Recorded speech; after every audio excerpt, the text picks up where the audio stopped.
Chapter 2. It happened after this that David inquired of the Lord, saying, Shall I go up to any of the cities of Judah? And the Lord said to him, Go up. David said, Where shall I go up? And he said, To Hebron. So David went up there, and his 2 wives also, Ahinoam the Jezreelitess, and Abigail the widow of Nabal the Carmelite. And David brought up the men who were with him, every man with his household. So they dwelt in the cities of Hebron. Then the men of Judah came, and there they anointed David king over the house of Judah. And they told David, saying, The men of Jabesh-Gilead were the ones who buried Saul. So David sent messengers to the men of Jabesh-Gilead, and said to them, You are blessed of the Lord, for you have shown this kindness to your lord, to Saul, and have buried him. And now may the Lord show kindness and truth to you. I also will repay you this kindness, because you have done this thing. Now therefore let your hands be strengthened, and be valiant. For your master Saul is dead, and also the house of Judah has anointed me king over them. But Abner the son of Ner, commander of Saul's army, took Ishbosheth the son of Saul, and brought him over to Mahanaim. And he made him king over Gilead, over the Asherites, over Jezreel, over Ephraim, over Benjamin, and over all Israel. Ishbosheth, Saul's son, was 40 years old when he began to reign over Israel, and he reigned 2 years. Only the house of Judah followed David. And the time that David was king in Hebron over the house of Judah was 7 years and 6 months. Now Abner the son of Ner, and the servants of Ishbosheth the son of Saul, went out from Mahanaim to Gibeon. And Joab the son of Zeruiah, and the servants of David, went out and met them by the pool of Gibeon. So they sat down, one on one side of the pool, and the other on the other side of the pool. Then Abner said to Joab, Let the young men now arise and compete before us. And Joab said, Let them arise. So they arose and went over by number, 12 from Benjamin, followers of Ishbosheth the son of Saul, and 12 from the servants of David.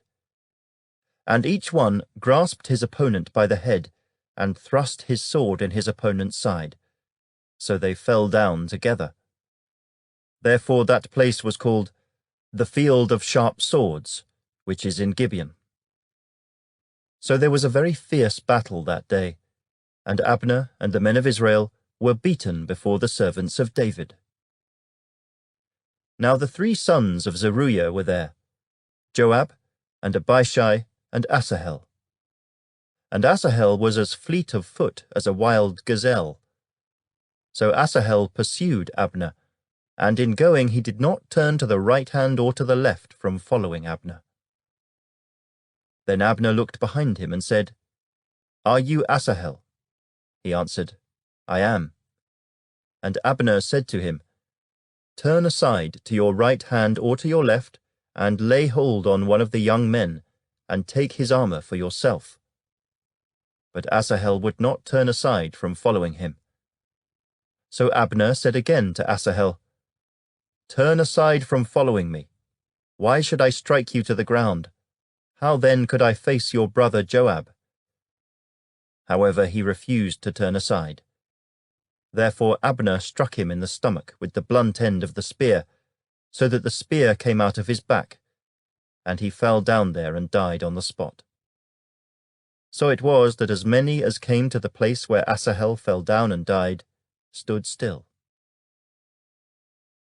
Joab and Abishai also pursued Abner, and the sun was going down when they came to the hill of Ammah, which is before Giah, by the road to the wilderness of Gibeon.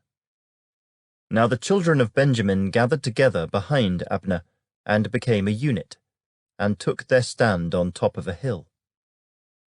Then Abner called to Joab and said, shall the sword devour for ever? Do you not know that it will be bitter in the latter end? How long will it be then until you tell the people to return from pursuing their brethren?" And Joab said, "As God lives, unless you had spoken, surely then by morning all the people would have given up pursuing their brethren." So Joab blew a trumpet, and all the people stood still, and did not pursue Israel any more, nor did they fight any more. Then Abner and his men went on all that night through the plain, crossed over the Jordan, and went through all Bithron, and they came to Mahanaim.